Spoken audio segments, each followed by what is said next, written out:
Hello viewers, అందరికీ నమస్కారం. నేను మీ తాతాజీ కోటెవ్ అగ్రి సైన్స్ మార్కెటింగ్ మేనేజర్. ఇప్పుడు మనం ఎక్కడున్నామో తెలుసా? ఒక కొత్త ఏరియాలో ఉన్నాం. ఆంధ్రప్రదేశ్ కోస్టల్ బెల్ట్ మీకు ఇప్పటికీ అర్థమై ఉంటుంది. బాపట్ల ప్రాంతంలో ఉన్న సముద్ర తీర ప్రాంతంలో ఉన్నాం. ఇక్కడ మీకు ఒక చిన్న కొత్త విషయం చెప్పబోతున్నాం. ఇప్పటి వరకు మనం హెవీ సాయిల్స్, రేగడి నేలల్లోని అదేవిధంగా ఎర్ర నేలల్లోని మిరప పండించే రైతులు చూస్తున్నాం.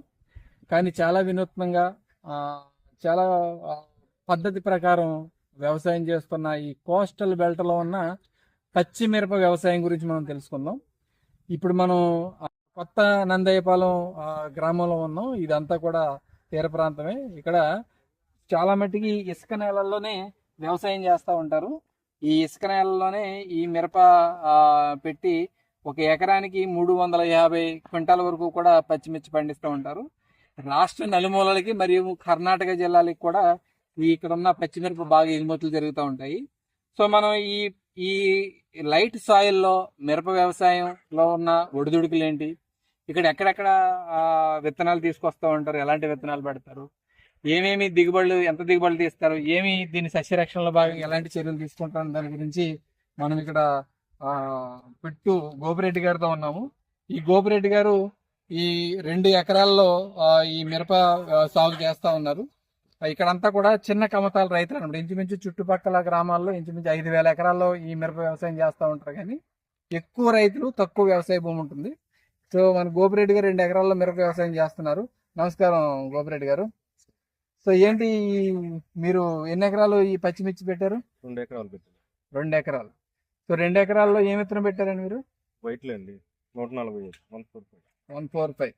సాధారణంగా ఈ తీర ప్రాంతంలో ఇసుక నేలలో కూడా మిరప వ్యవసాయం చేస్తున్నారు కదా, ఎలా ఉంటాయి దిగుబడులు, ఎలా ఉంటాయి అసలు?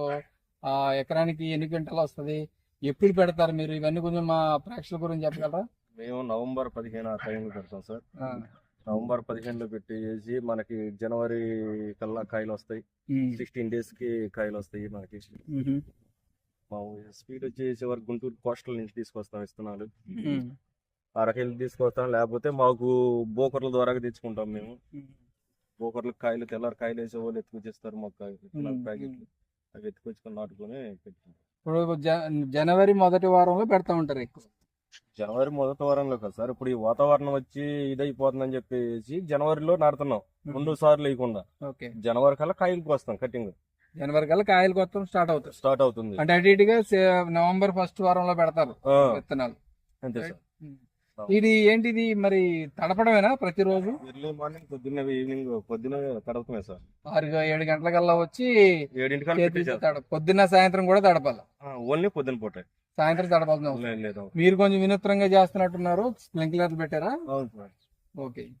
ఎకరానికి ఎన్ని క్వింటాలు వస్తుంది అంటారు గోపిరెడ్డి గారు? మనకి ఎకరానికి వచ్చే వరకు, ఫస్ట్ లో వచ్చే వరకు ఒక 50 క్వింటాలు అవుతుంది సార్. అంటే మొదటి కోతలో రెండో కోత ఒక 100-150 క్వింటాలు అవుతుంది. 3, 4 అవి కొంచెం మన తోటను బెట్ అవుతుంది సార్. అంటే 4 కోతలు కోస్తారు. దాంట్లో ఒక 4 కోతల మీద యావరేజ్ 300 చిల్లర క్వింటాల్ వస్తాం. సో ఎకరానికి ఆదాయం ఎలా ఉంటది అంటారు అటు ఇటుగా? ఆదాయం ఈ సంవత్సరం కొంచెం రేట్ డౌన్ గా ఉంది సార్. మామూలుగా ఆదాయం అంటే రేటు గానీ మనకి 20 రూపీస్ కానీ తగ్గుంటే మన ఖర్చులు పోను 2-3 లక్షలు ఎకరానికి వచ్చి ఉంటాయి సార్. రేటు బాగుంటాయి అంటే ఏ రేటు ఉండాలి అటు ఇటు క్వింటాకి? మనకి 25 రూపాయలు 60 రేట్లో ఉండదు సార్. కేజీకి 25 రూపాయలు, అంటే క్వింటా 25,000 ఉంటే మీకు ఎకరం మొత్తం మీద 2 లక్షల రూపాయలు ఉంటది అనుకోవాలి. అవును. ఇప్పుడు ఎంత ఉందండి ఇప్పుడు ప్రెజెంట్? 8 రూపాయలు ఉంది sir KG. Oh my god, 8 రూపాయలు. 8 రూపాయలు ఇవాళ అసలు 7 రూపాయలే చెప్పారండి ఇవాళ మార్కెట్. ఇలా ఉంటే మరి ఇబ్బంది కదా రైతు? ఇబ్బంది సార్. మేము ఎకరానికి సంవత్సరానికి వచ్చి 1,00,000 రూపాయలు కడుతున్నాం సార్ కౌలు. ఈ నెల ఎకరానికి కౌలు 1,00,000 రూపాయలు. 1,00,000 రూపాయలు కౌలుతో కౌలు నెలకు వచ్చేసి 1000 రూపాయలు కరెంటు బిల్లు. బా, అది మనం కట్టుకుంటామే రైతు. ఈసారి మిరప రైతు కొంచెం కుదేలు అయిపోయినట్టే. ఈ స్ప్రేయింగ్ ఎలా ఉంటాయండి? వారానికా లేకపోతే నెలకా? వారానికి కొడతాం సార్. ప్రతి వారానికి కొట్టాల్సింది. అయితే ఇప్పుడున్న రేటు ప్రకారం ఒక ఎకరానికి ఎంత లాభం వస్తుంది అంటారు? రెండాటికి మన చేతి డబ్బులు పెట్టుకునే లాభం వచ్చేది ఏం లేదు సార్. మీ చేతి డబ్బులు పెట్టాల్సి వస్తుంది. అంతే. మనం రైతుం కదా, మనం సొత్త రేటు తగ్గిపోయిందని దాని ఉద్దేశం ఏమీ చేయలేం కదా. మనకు వచ్చింది ఏదన్నా ఈసారి కాకపోతే నెక్స్ట్ కాపులన్నా తగ్గిద్ది అని ఆశతో దేవుని మీద భారంతో పెట్టుకుంటాం. అయితే ఓవరాల్ గా అయితే మిరప ప్రస్తుతానికి ఆశాజనకంగా లేదు. లేదు. ఇలాగే ఉంటే గనక మిరప మీద స్ప్రేయింగ్లు అయితే చేసేదానికి అవకాశం తక్కువ ఉంటుంది. తక్కువ. సరే, ఈ రేట్లు అవి పక్కన పెడితే సార్, ఈ సస్య రక్షణ చర్యలు అంటే ఈ పై ముడతకు కానీ దీనికి కానీ కోటేవా కంపెనీ డెలిగేట్ వాడుతూ ఉంటారా? వాడతాం సార్. మీరు దాని గురించి మీ అభిప్రాయం ఏంటి? అసలు బాగుంటుంది? డెలిగేట్ మేము ఇవి కొడతా ఉంటాం సార్. బాగా చిక్నెస్ వచ్చేసి బాగా గ్రోతింగ్ వచ్చింది సార్. ఓకే. తద్వారా దిగుబడి మీద దిగుబడి గారు బాగా వస్తుంది సార్. ఓకే. ఎన్నిసార్లు వాడుతూ ఉంటారు డెలిగేట్? అటు ఇటుగా డెలిగేట్ మేము 2-3 సార్లు వాడతాం సార్. పంట కాలంలో 2-3 సార్లు వాడుతూ ఉంటాం. సో ఈ కోటేవా కంపెనీ మీకు ఇచ్చే డెలిగేట్ చాలా బాగానే ఉందనుకోవచ్చా? బాగుంది సార్. మాకు ఒక రైతు పల్నాడు ఏరియాలో ఒక రైతు చెప్పారు సార్. అప్పుడు దాకా ప్రెజెంట్ మాకు తెలియదు. నేను గత 4-5 సంవత్సరాల నుంచి కొడుతున్నా సార్ ఎత్తుకొచ్చి. ఫస్ట్ సారి అయితే మాకు ఇక్కడ తెలియగా పెద్ద అబ్బాయి గారు మేము తెప్పిలేదంటే మేము నరసరాపేట వెళ్ళి తెచ్చాం కొట్లో. ఓకే. అప్పటి నుంచి మేము వాడుతున్నాం సార్. అంతకు ముందు మనకి తెలియదు డెలిగేట్ అనేది. ఇట్లా అమ్మవారి గుడి కాడికి వెళ్ళి వస్తుంటే పలానా రైతు అడిగాము ఏం వాడుతున్నారని చెబితే ఇట్లా పలానా మందులు కొడుతున్నామని చెప్పేసి వాళ్ళు వీళ్ళు డెలిగేట్ కంపెనీలు డిమో ఏదో పెట్టారంట. బోర్డులు అవి గట్టిగా ఉన్నాయి. అడిగితేనో ఇట్లా ఈ మందు అయ్యా కొట్టాము అని చెప్పారు. మేము అది ఎత్తుకొచ్చుకుంటాం. థ్యాంక్ యూ గోపిరెడ్డి గారు. ఇది వ్యూవర్స్, గోపిరెడ్డి గారు అలా పెంట 25,000 చొప్పున రేటు ఉంటే కనుక ఎకరానికి ఒక 2 లక్షల రూపాయల దాకా మిగిలి ఉండేది. బట్ ఈ సంవత్సరం చాలా దయనీయ స్థితిలో ఉంది.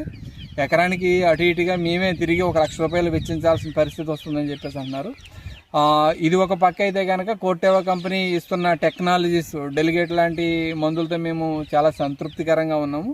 ఒకవేళ రేట్ ఉండి మేము స్ప్రేయింగ్కి వెళ్తే మాత్రం డెలిగేట్తో మేము మంచి లాభాలే చేస్తున్నామని చెప్పేసి అంటున్నారు. చూస్తూనే ఉండండి కోటేవా అగ్రి సైన్స్ యూట్యూబ్ తాతాజీ -87. నమస్కారం.